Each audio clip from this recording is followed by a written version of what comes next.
बोलिए श्री वृंदावन बिहारी लाल की जय। आप लोगों ने कल श्रवण किया भगवान श्री कृष्ण अर्जुन को गीता उपदेश करते हुए ज्ञान कर्म सन्यासी योगी की क्या साधना है, ये श्रवण किया, अर्जुन को बताया भगवान ने। और आज आप लोगों को बताया जा रहा है भक्त योगी अर्थात कर्म योगी, इनकी उपासना क्या है। मैं फिर एक बार आपको बताना चाहूँगा, वो ये कि हमने योग को समझा ही नहीं। भक्ति क्या है, ज्ञान क्या है, हमने इसको समझा ही नहीं। और जितने भी मैं देख रहा हूँ इस समय धर्म संप्रदाय हैं, ठीक है, वो कुछ ना कुछ कर रहे हैं। कोई पूजा करता है, कोई नमाज पढ़ता है, कोई मंदिर जाता है तो कोई मस्जिद जाता है, कोई जप करता है तो कोई ध्यान करता है, कोई पाठ करता है, लेकिन ये सब योग नहीं है। योग का अर्थ प्रभु के मिलने का रास्ता, प्रभु से जो योग करा दे उसको योग कहते हैं। ये योग नहीं है। जो भी आप भजन पूजा पाठ जप चिंतन सुमरन और किसी भी धर्म संप्रदाय से आप संबंधित हैं, आपके धर्म संप्रदाय में किसी भी रीति से कोई भी उपासना यदि कर रहे हैं, वो योग नहीं। गीता की भाषा में वो उपयोग है, योग नहीं उपयोग। योग में जो सहायक हो, योग में जो हमारी सहायता करे, उसको उपयोग कहते हैं। जैसे हम यात्रा करेंगे तो यात्रा में हमारे सहयोग कौन कौन करेंगे, तो गाड़ी सहयोग करेगी, भोजन सहयोग करेगा, और जूता चप्पल भी सहयोग करेगा, पैसा भी सहयोग करेगा, और जो गाइड है हमारा वो भी सहयोग करेगा, हमारे जो साथी हैं वो भी हमारा सहयोग करेंगे। यदि हम बीमार हैं तो दवाई भी हमारी यात्रा में हमारा सहयोग करेगी, उसके बिना यात्रा भी नहीं होगी। तो ये सब सहयोगी है, ये सब सहयोग करेंगे। कोई कम सहयोग करेगा, कोई अधिक करेगा, कोई पूरा करेगा, लेकिन ये तभी सहयोग करेंगे जब हम योग करेंगे, जब हम यात्रा पे जाएंगे। जब हम यात्रा पे निश्चय हम निकल रहे हैं तो यात्रा में आने वाली जो हमारे सहयोगी चीज़ें हैं, व्यक्ति हैं, वो फिर हमारा कैसे सहयोग करेंगे। तो यात्रा पहले, जैसे कीर्तन करना, मान लें कि योग कह लो कीर्तन को, उसमें जो ढोलक है, हारमोनियम है, जो साउंड सिस्टम है, वो सहयोगी है। गाना योग है, और उस गाने में जो हमारा साथ दें, कोर्स करने वाले ढोलक साज आदि जितने भी हैं, साउंड सिस्टम, ये सब गाना नहीं है, ये गाने में सहयोग करने वाले हैं। इसी प्रकार ये पूजा करना, पाठ करना, चिंतन करना, और जो भी धर्म संप्रदाय हैं इस दुनिया में अलग अलग जो भी कुछ कर रहे हैं, वो है सहयोग। जैसे भोजन रोटी से होता है और साथ में सब्जी अचार, ये है सहयोगी चीज़। यदि हम चाहें कि रोटी ना हो, चावल ना हो, खाली चटनी से और अचार से पेट भर ले, तो अचार को भोजन नहीं कहेंगे। ये भोजन को स्वादिष्ट करने के लिए स्वाद से खाएं, अधिक खा लें, ढंग से खा लें, मन से खाएं, इसलिए सब चीज़ें अचार नमक आदि ये सब सहयोगी हैं, लेकिन योग नहीं है। भोजन हम बनाते हैं, सब्जी बनाते हैं, तो उसमें मुख्य तो सब्जी जैसे घिया है, आलू है, ये योग है, मतलब सब्जियां हैं। लेकिन उसमें जो हम टमाटर अदरक आदि डालते हैं, वो सब्जी नहीं है, वो सब्जी में सहयोगी हैं। समझिए ना बात को। इसी प्रकार ये पूजा पाठ जप कीर्तन अध्ययन सत्संग कथा वार्ता तीर्थ यात्रा जितने भी हम करते हैं, और धर्मों में भी जो जो भी उपाय करते हैं, वो सब के सब योग नहीं है, सहयोग है। लेकिन सहयोग है, लेकिन हम योग न करें तो योग के बिना सहयोग कुछ नहीं कर सकता।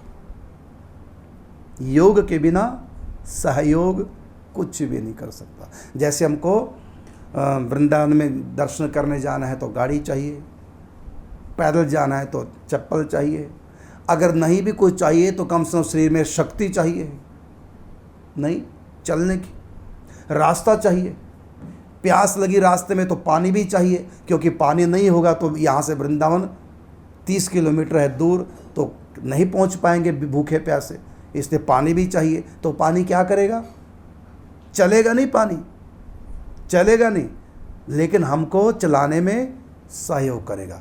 तो यहाँ से वृंदावन चलना ये है योग, और रास्ते में पानी पीना, या किराए पे जा रहे हैं तो गाड़ी में तो किराए की व्यवस्था करना, अपनी गाड़ी से जा रहे तो गाड़ी की या तेल पानी की व्यवस्था करना, और ये सब चीज़ें सहयोगी हैं, योग नहीं है, ये चलने में सहयोग है। और बड़ा दुख की बात है, इस समय मैं देख रहा हूँ अक्सर समस्त धर्म संप्रदायों को देख रहा हूँ, सहयोग सब करते हैं लेकिन योग करते नहीं। सहयोग के बिना योग ऐसे है जैसे बिना वस्त्रों के श्रृंगार कर लेना। एक स्त्री ने 16 श्रृंगार कर लिए और कपड़े पहने नहीं, वो कैसे लगेगी? इसी प्रकार बिना वस्त्रों के श्रृंगार व्यर्थ है, इसी प्रकार बिना योग के सहयोग व्यर्थ है। अब देखिए, मैं कई उदाहरण देता हूँ। कई लोगों ने सहयोग तो किया लेकिन योग नहीं किया। योग क्या है मैं बाद में बताऊंगा, पहले सहयोग की बात। अब देखिए, रावण योगी नहीं है लेकिन उसके पास सहयोग है। वो जप करता है, तप करता है, यज्ञ करता है कि नहीं? और उसके राज्य में सब सुखी हैं, प्रजा का पालन बहुत अच्छे ढंग से रावण करता है। रावण के राज्य में किसी को रावण से शिकायत ही नहीं है, हमारा राजा ठीक नहीं, ऐसा नहीं किसी के मन में, सबको सब सुविधा दे रही है। तो वहाँ भी पूरा उत्तरदायित्व तो राजा होने का निभा रहे रावण। लंका में किसी को दुखी नहीं होने देते, जिस चीज़ का जिसके पास अभाव है उसको अभाव की पूर्ति करते हैं। यदि कोई बेरोजगार उसको काम देते हैं। कोई निर्धन नहीं था रावण के यहाँ राज्य में, बढ़िया संचालन किया है। तो लेकिन ये सारी बातें क्या है? रावण तप करता है, रावण जप करता है, रावण यज्ञ करता है, लेकिन रावण के पास योग नहीं था, सहयोग था, योग नहीं था। योग कहाँ से मिलेगा? प्रभु से मिलने का रास्ता वो मिलेगा संतों से, सत्संग से। तभी तो भगवान ने कहा ना कि तद विद्धि पणिपाते न परिप्रश्नेन सेवया, उनकी सेवा करो, उनके आगे झुको, वो तुमको योगी बनाएंगे, वो तुमको योग की शिक्षा देंगे, वो ज्ञान देंगे जिससे मेरी प्राप्ति, विवेक देंगे। बिन सत्संग विवेक ना होई, वो विवेक मिलेगा, उसी विवेक से ही हम योगी बनेंगे। इंद्रियों से किया हुआ कर्म भगवान तक नहीं पहुंच सकता, क्योंकि ये सहयोग है। जूता स्वयं नहीं जा सकता, लेकिन हम अगर पाँव में पहनेंगे तो हमारा चलने में सहयोग कर सकता है। स्वयं वो योग नहीं कर सकता, क्योंकि वो योगी नहीं है, वो सहयोगी है। योगी तो हम हैं, हम चलेंगे। तो भगवान की तरफ बढ़ने के 2 रास्ते मैंने बताए, दोनों का नाम योग है। एक का नाम है कर्म योग, एक का नाम है ज्ञान कर्म संन्यास योग। 2 रास्ते, तीसरा कोई रास्ता है ही नहीं। बाकी और जो है धर्म संप्रदाय से अनेक बने, बुरा ना माने, सहयोग है, उनमें योग भी है, लेकिन योग करता कौन है? योग तो ये 2 बातें हैं। यदि 2 में से एक भी नहीं है किसी भी धर्म संप्रदाय के पास, यदि 2 में से एक भी नहीं, बुरा ना कोई माने, वो योगी नहीं है। उनका परमात्मा से कभी योग नहीं हो सकता, कभी संयोग नहीं हो सकता, वियोग ही रहेगा। भले वो अच्छे कर्म कर रहे हैं, स्वर्ग से जुड़ जाएंगे अच्छे कर्म करोगे तो। यदि योगी नहीं है और अच्छे कर्म कर रहे हैं, स्वर्ग से जुड़ जाओगे, स्वर्ग से योग हो जाएगा, भगवान से योग नहीं होगा। और स्वर्ग से जुड़ने को योग नहीं कहते, क्योंकि स्वर्ग भोग समाप्त, फिर वापिस वियोग। और भगवान यद गत्वा न निवर्तन्ते तद धामा परमम। 2 और 2 कितने होते हैं? 4। अच्छा, 2 और 2 4 थोड़ी देर के लिए होता कि हमेशा के लिए? योग तो हमेशा के लिए होता, कभी कभी नहीं, ये हमेशा के लिए।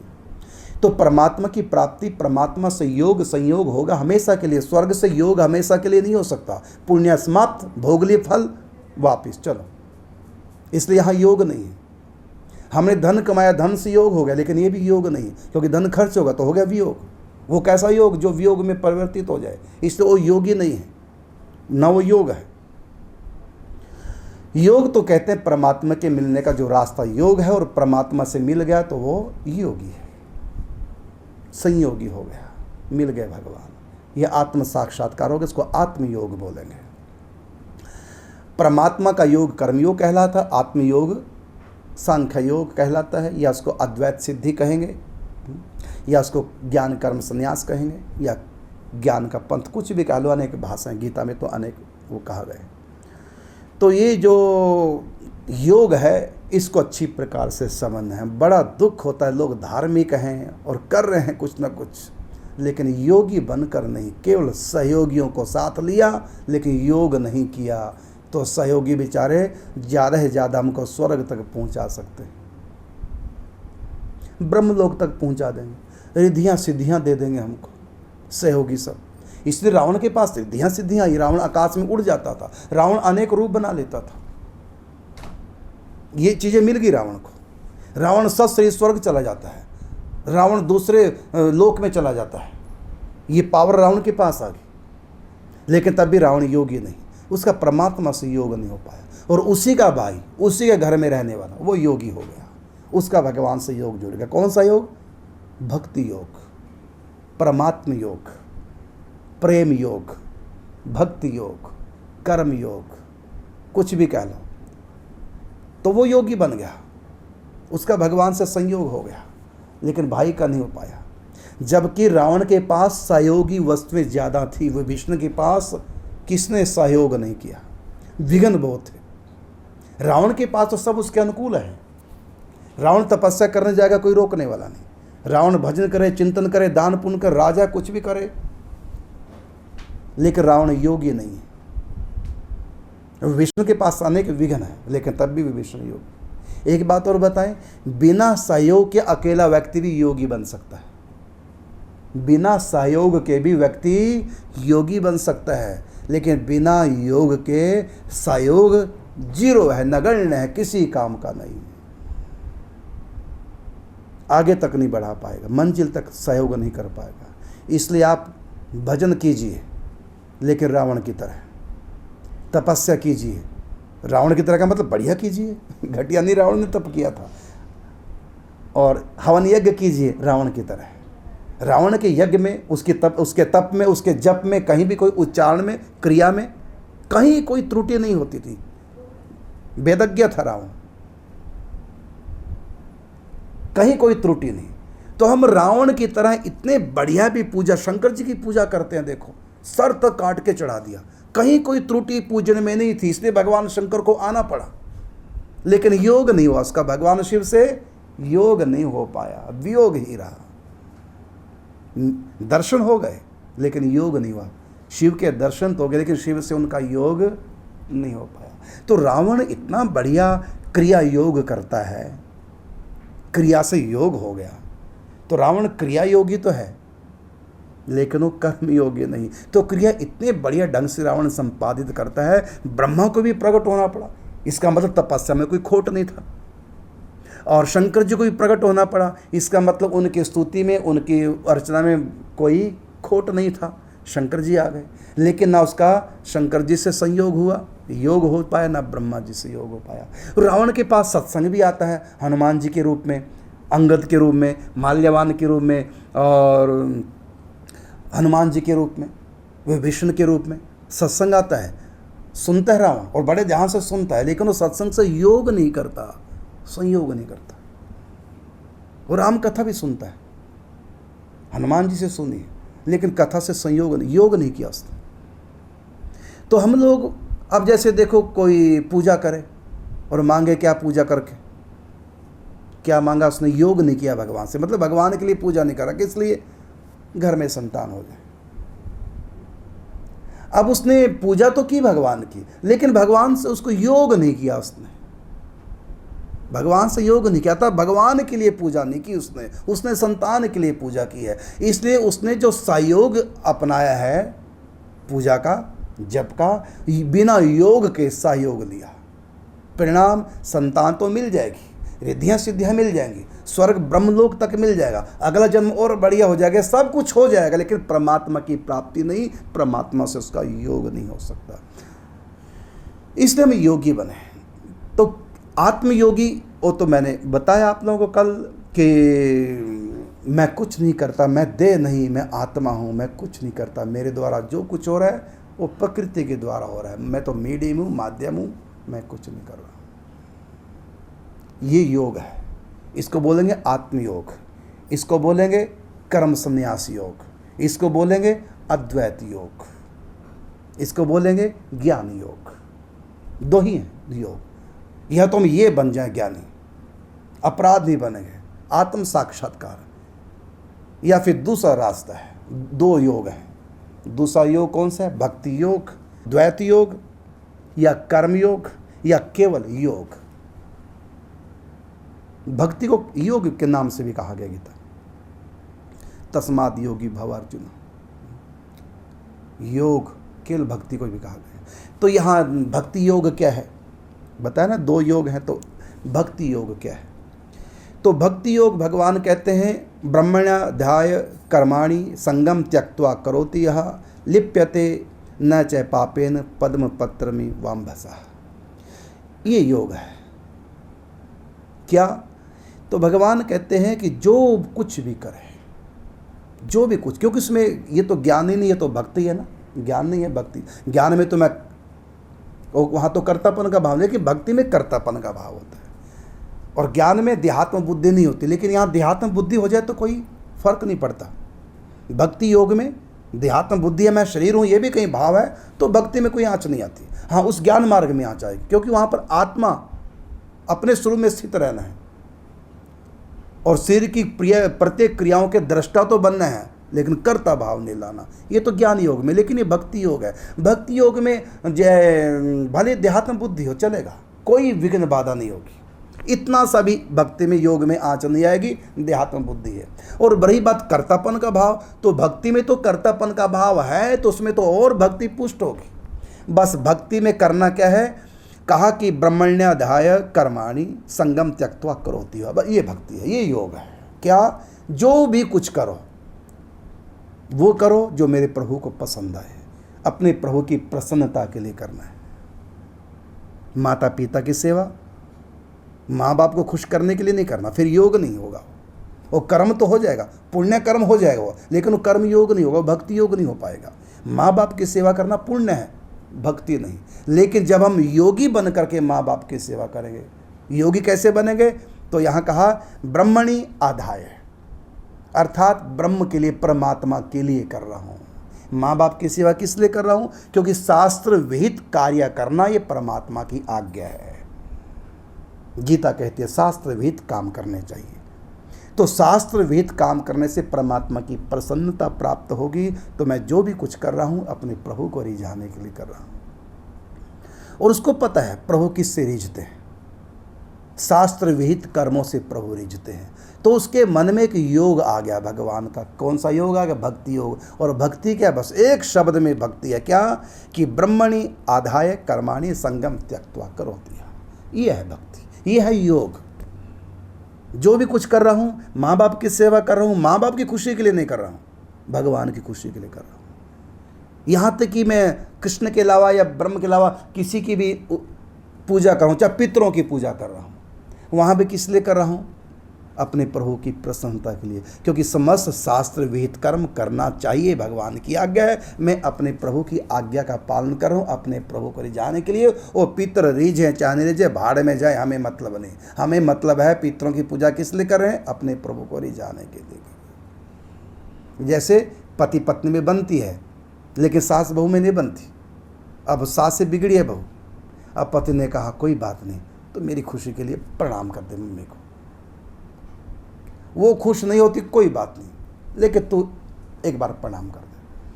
अब वो पत्नी लगी प्रणाम करने, उसके लिए तो है सास जाए भाड़ में, हमें क्या मतलब, खुश हो ना हो, पति ने कहा अपने पति को खुश करने के लिए मैं जरूर प्रणाम करूँगी। उसने सास को प्रणाम कर दिया। किसकी खुशी के लिए? सास को रिझाने के लिए, पति को। अब सास रिझे ना रिझे, उसके प्रणाम से वो पति तो रिझ गया। अब उसका लक्ष्य पति को रिझाना है, सास को रिझाना नहीं। इसी प्रकार हमारा लक्ष्य दुनिया को रिझाना नहीं, अपने प्रभु को रिझाना। जब पति ने कहा कि माँ के पाँव पर, हम पाँव पड़ लेंगे, और भगवान ने कहा पितरों की पूजा करो, ये तुम्हारा धर्म है। माँ बाप की सेवा करो, ये तुम्हारा धर्म है। दीन दुखियों की सेवा करो, तुम्हारा धर्म है। तुम्हारे घर में जो जीव जंतु जानवर हैं, गाय भैंस, उनकी भी सेवा करो। तुम्हारे घर में नौकर है, उसका भी ध्यान रखो। कोई दीन दुखी द्वार पर आ गया, उसका भी ध्यान रखो। सबकी सेवा करो। ये किसकी आज्ञा है? शास्त्र आज्ञा ही भगवत आज्ञा है। तो शास्त्र विहित समस्त कर्म करें, लेकिन योग के साथ करें। योग का मतलब बस ये योग है, ब्रह्मणि आधाय, अर्थात भगवान के, ऐसे कहते हैं भगवत अर्पण करना, भगवान के लिए करना। गिरिराज की परिक्रमा करें, किसके लिए करें? अपने प्रभु को रिझाने के लिए करें। नाम जप करें, किस लिए करें? अपने प्रभु को रिझाने के लिए। अब नाम जप तो रावण भी करता है। रावण किस लिए करता है? इसलिए कि परमात्मा का प्यार मिले, इसलिए कि उनसे पावर चाहिए। मैं कभी ना मरूं, ब्रह्मा जी प्रकट हुए, क्या वरदान मांगू? मैं कभी ना मरूं। तो वो जो तपस्या कर रहे हैं, वो किस लिए कर रहे हैं? भगवान के लिए नहीं कर रहे हैं, बल्कि अमर होने के लिए। उसके लक्ष्य क्या, किस लिए कर रहे हैं? हम जिस लिए कर्म कर रहे हैं, वो कर्म उसी के अर्पण हो जाता है। हम कमा रहे हैं बच्चों के लिए, तो कर्म बच्चों का अर्पण हो गया। लेकिन हम बच्चों के लिए कमा रहे हैं ये सोच करके कि भगवान की आज्ञा है कि कर्तव्यों का पालन करो, मैं अपने प्रभु को रिझाने के लिए कमा रहा हूँ, अपने बच्चों का पालन पोषण करने के लिए, क्योंकि मेरी ड्यूटी है, मेरा कर्तव्य है, शास्त्र वेद कर्म मुझको करने अपने प्रभु को रिझाने के लिए। अब उसमें उसका योग हो गया। अब उसकी नौकरी, उसका व्यवसाय, उसका धंधा, उसका बिजनेस योग हो गया। उपयोग कभी कभी, योगी हमेशा। जैसे हम पानी पी रहे हैं यात्रा के समय, तो पानी हमारा सहयोग कर रहा है ना। तो हम 24 घंटे यहाँ से वहाँ तक पानी पीते चले जाएंगे क्या? ये तो कभी कभी उपयोग, तो कभी कभी होगा। और उधर की तरफ चलना, वो जब तक पहुँचे तब तक चलते रहेंगे। जैसे यहाँ से हम पूर्व दिशा में जाएंगे, तो वृंदावन जाना पूर्व दिशा में, तो पूर्व ही चलते रहेंगे, पश्चिम दक्षिण उत्तर की तरफ नहीं, एक ही दिशा में चलते रहेंगे। तो योग हम लगातार होता है। और वो जो उपयोग है, जो हम सहयोग लेते हैं, वो कभी कभी। इसी प्रकार हम ध्यान हमेशा नहीं कर सकते, उपयोग की चीज़ें हमेशा नहीं, जप हमेशा नहीं कर सकते। जैसे मैं समय बात कर रहा हूँ, मेरा छूट गया ना जप, मैं जब खाऊंगा जीभ जप नहीं करेगी। और जब मैं संसार की कोई बात सोच रहा हूँ, किसने कुछ पूछा है, अब मैं जो चिंतन कर रहा हूँ, चिंतन हट गया, और अब मैं क्या कर रहा हूँ? मैं प्रश्न का उत्तर दे रहा हूँ। अब यहाँ कहाँ मैं हमेशा ध्यान कर रहा हूँ। तो उपयोग की सामग्री हमेशा नहीं हो सकती, लेकिन योग हमेशा होगा। जैसे मैं चिंतन कर रहा हूँ तो भगवान के लिए, और अब मैं प्रवचन कर रहा हूँ चिंतन को छोड़ के, अब भी भगवान के लिए कर रहा हूँ, उनकी खुशी के लिए कर रहा हूँ। मैं भोजन कर रहा हूँ इसलिए कर रहा हूँ, जीवित रहना है, जीवित रह के सेवा करनी प्रभु की, और प्रभु का भोग लगा के प्रसाद खा रहा हूँ। तो योग 24 घंटे होता है। तो मेन योग की तरफ ध्यान देना है। हमने देखा अक्सर लोगों को उपयोग की तरफ सबका ध्यान है, योग की तरफ नहीं। योग के बिना उपयोग की कीमत 0 है। एक कदम भी हम भगवान तक की तरफ नहीं जा पाएंगे। शास्त्र विहित कर्म करो, शास्त्र जिसके लिए मना करता है वो कर्म मत करो। शास्त्र आज्ञा भगवान की आज्ञा है, और भगवान को प्रसन्न करने के लिए, जैसे भगवान ने कहा जिसमें से बदबू आती हो चीज़ें नहीं खानी चाहिए, बासी चीज़ें नहीं खानी चाहिए, झूठन नहीं खाना चाहिए, है ना। इसका मतलब भगवान को चीज़ें पसंद नहीं। भगवान तो जहर भी खा ले भले, भगवान की छोड़ो बात, ये नहीं कि खाने में भगवान को पसंद नहीं है। तो भगवान को प्याज लहसुन खिला दो तो भगवान को सब हजम है, भगवान को जहर खिला दो भी हजम, भगवान की छोड़ो। ये जो भगवान ने मना किया है इसलिए किया कि तुमको नहीं खाना। तो जब हमको नहीं खाना तो हम फिर भगवान को भोग भी नहीं लगा सकते। क्यों नहीं लगा सकते? क्योंकि भगवान को जो भोग लगेगा वो हम ही तो खाएंगे, इसलिए भगवान को प्याज लहसुन नहीं खाते। कई कहते हैं भगवान हम तो प्याज लहसुन इसलिए नहीं खाते कि तमोगुण होता है, तो भगवान को क्यों नहीं भोग लगता? भगवान को लग सकता। तो मैं कहता हूँ लगा लो, कौन मना करता है? भगवान को जहर का भोग लगा दो। अब देवताओं ने शंकर जी को जहर का भोग लगाया था ना, हजम हो गया ना वहाँ तो। लेकिन भगवान शंकर कहते हैं आधा पी करके अब ये प्रसाद थोड़ा थोड़ा तुम लोग ले लो तो काम नहीं चलेगा। तो इसलिए भगवान को तो प्याज लहसुन का भोग भी लग सकता है, कोई गुनाह नहीं, कोई पाप नहीं है। लगाने वालों ने तो मांस तक का भोग लगाया है। कथा आती है, कण्य भक्त मांस का भोग लगा देते थे शंकर जी को, है ना। भगवान को तो देवताओं ने विष का भोग लगाया, भिलनी ने झूठन का भोग लगाया, कर्मा ने अपवित्र भोग लगा दिया, है ना। तो भगवान क्या चलेगा? लेकिन भगवान ने मना क्यों किया कि ऐसा अपवित्र नहीं लगाना भोग, मांस शराब अंडा ये सब नहीं। क्यों? इसलिए क्योंकि फिर प्रसाद तुम भी लोगे। हाँ, तुम्हारे अंदर प्रसाद की पूर्ण भावना हो, तब तो मीरा ने विष का प्रसाद ले लिया तो कुछ नहीं बिगड़ा। लेकिन जानते हैं कि कच्चे अध कच्चे लोग हैं, इसलिए प्याला ऐसा नहीं चलेगा मेरे भोग में। क्यों? क्योंकि फिर प्रसाद तुम भी लोगे। तुम्हारी इतनी ऊंची भावना तो भी नहीं है प्रसाद के प्रति जो मीरा की तरह वो विष भी अमृत हो गया। इसलिए तुम लोग ऐसा भोग मत लगाओ जो तुम्हारे लिए नुकसानदेह है। समझ गए ना? तो भगवान तो कुछ भी खाएं पिए, कुछ भी भगवान को, भगवान का कोई पुण्य नहीं, कोई पाप नहीं। पर स्त्रीगामी कितना बड़ा पाप है। किसी की पत्नी कृष्ण को पति बना ले और कृष्ण मिल जाए पति रूप में, तो ना तो कृष्ण को कोई पाप लगेगा कि पर स्त्रीगामी है।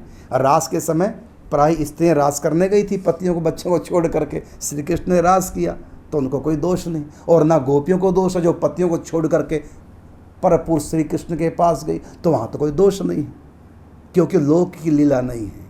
तो परमात्मा जैसे गंगा में चाहे गंदा नाला भी क्यों ना मिल जाए वो भी गंगा जल बन जाता है, इसी प्रकार योगी की हर वस्तु सहयोगी हो जाती है, हर वस्तु उसी का रूप हो जाती है।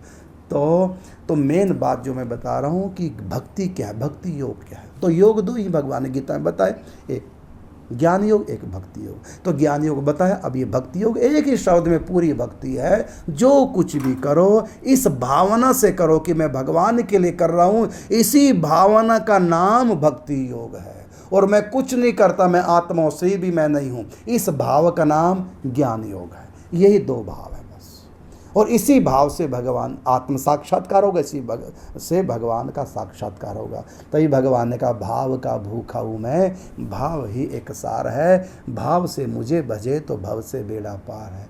ये भावना हम लोग तो भक्ति मार्ग के हैं, हम सबको यही भावना हमेशा रखनी। हम जो भी कुछ करें अपने प्रभु की प्रसन्नता के लिए करें, ऐसा कोई काम न करें जिससे प्रभु को पसंद न आए। शास्त्र जो कहता है वो प्रभु की पसंद है, शास्त्र जिसका विधान करता है वो प्रभु की पसंद, शास्त्र जिसका निषेध करता है वो प्रभु की नापसंद। बस प्रभु के इसी का नाम है ब्रह्मणि आधाय कर्माणि संगम त्यक्त्वा करोति है। दूसरा शर्त है भक्ति योग में कि आसक्ति न रहे काम में, कर्म करो। जैसे मैंने कहा जाओ गायों को घास डाल के आओ, है ना। अब आपकी तो आसक्ति मेरी बात में होनी चाहिए, मेरी आज्ञा है, बस आज्ञा का पालन किया। आसक्ति घास में नहीं, आसक्ति गाय में नहीं, आसक्ति किस में? गुरु आज्ञा में, सेवा में। बस सेवा करो, वो भी किस लिए सेवा करो? आसक्ति किस लिए? ढंग से काम हो और गुरु की आज्ञा। फिर गुरु जी ने कहा बेटा आज से तेरी गऊ की सेवा बंद, आज से तू 108 माला किया कर डेली। अब हमने क्या किया? अब गौ की सेवा छोड़ दिया, माला करने लगे, क्योंकि हमारा किसी से कोई मतलब नहीं, मतलब है गुरु आज्ञा से। अब माला करने लगे। 2-4 दिन बाद गुरु जी ने कहा बेटा माला छोड़ो, गिरिराज की परिक्रमा लगा करो। अब छोड़ दी माला, क्योंकि आसक्ति नहीं, जो गुरु बात तो गुरु की माननी बस। अब गिरिराज की परिक्रमा करने लगे। अब तुम हर बात ये सोच के करे कि गुरु आज्ञा का पालन करना, और गुरु आज्ञा का क्यों पालन करना?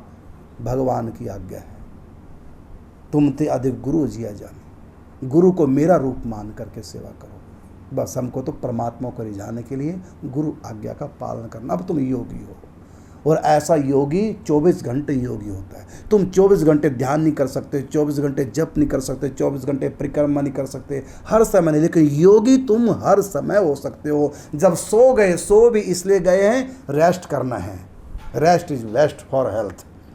शरीर को तंदुरुस्त रखना है, प्रभु की इस शरीर से प्रभु की सेवा करना है, प्रभु की आज्ञाओं का, गुरु की आज्ञाओं का पालन करना है। इसलिए सो भी रहे तो सोना भी योग है, जग गए योग है, शौचालय जा रहे वो भी योग है, वो भी इसलिए जा रहे हैं शरीर को पवित्र करने के लिए, तंदुरुस्त करने के लिए। नहा किस लिए रहे? नहा करके गुरु की, भगवान की सेवा करनी है पवित्र होकर, तो स्नान भी प्रभु के लिए कर रहे हैं। तो योगी इसी भावना का नाम योग है। तो दो भावना, एक का नाम है आत्मयोगी, दूसरे का नाम हो गया परमात्म योगी। एक ज्ञान योग, एक भक्ति योग, एक अद्वैत, एक द्वैत, एक कर्म संन्यास योग, एक कर्म योग। ये दो भावना है, ये दो योग हैं। अब देखिए रावण सब कुछ करता है, लेकिन रावण के पास दोनों भावना में से एक भी भावना नहीं है। हिरण्यकश्यप भी तपस्या करता, लेकिन उसके पास दोनों भावना में से एक भी भावना नहीं। बस ये है योग, ये सीखो, गीता ये बता रही है जब तक तुम लोग योगी नहीं बनोगे, आप लोग तो भक्ति योगी हैं सब, जब तक योगी नहीं बनोगे तो ये जो भी तुम साधना कर रहे हैं इनके लौकिक फल मिलेंगे, अधिक से अधिक पारलौकिक फल मिल जाएगा नाम जप पूजा पाठ चिंतन करके, लेकिन भगवान का साक्षात्कार नहीं होगा। जब आप नाम जप ये सोच के करेंगे नाम साक्षात मेरे प्रभु का रूप है, मेरे गुरु की आज्ञा नाम जप करना, इस नाम जप करने से गुरु गोविंद दोनों प्रसन्न होंगे, ऐसा भाव करके, ऐसा योग करके जब नाम जप करोगे तो योग बन गया। और नाम जपने उस योग में तुम्हारा सहयोग किया, भगवत मिलन होगा। और रावण जप करता है, तप करता है, लेकिन ये भावना उसके पास नहीं है, इसलिए उसको रिद्धियाँ सिद्धियाँ मिल गई, लेकिन भगवान उसके प्रियजन ही भगवान से संयोग नहीं हुआ। बस इसी बात की तरफ ध्यान देना, हमको योगी बनना है। फिर जो भी तुम करोगे सब सहयोग होगा योग में। शेष कथा कल। जय श्री राधे, जय श्री कृष्ण।